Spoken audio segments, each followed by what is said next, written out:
Umekufa ganzi. Katika ulimwengu wa roho naona umefungwa kamba za mauti. Na kwenye miguu yako wako una shida. Na miguu yako inakuwa na shida, unapata sana shida kwenye miguu yako. Ndio, hata kwenye kulala napata shida. Hata kwenye kulala unapata shida. Mwaka gani kuuma kwa miguu? Miaka mitatu. Unakaa wapi mwana? Ola City. Unaitwa? Witness. Witness. Oh, witness. Yes. Witness, Mungu anaenda kusaidia. Amen.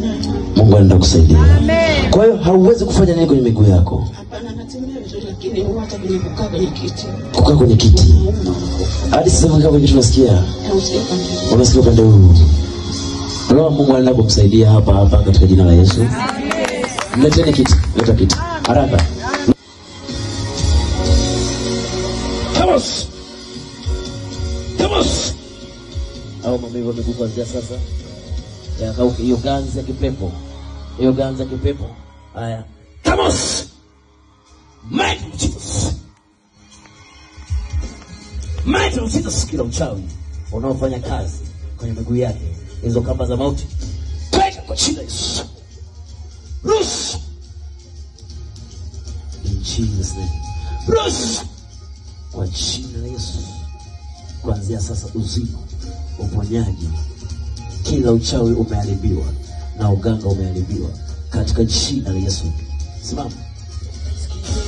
Kuja, tembea. Jo, nifate.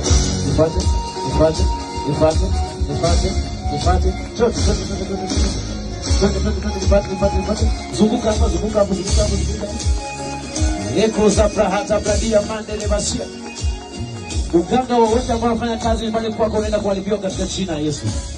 Kila uchawi unaofanya kazi nyumbani kwako unaenda kuharibiwa katika jina la Yesu. Endelea kuzunguka, uponyaji. Zunguka. Baba, katika jina la Yesu, kupitia maji haya, ni maji ya kawaida, ninabadilisha kuwa damu ya Yesu.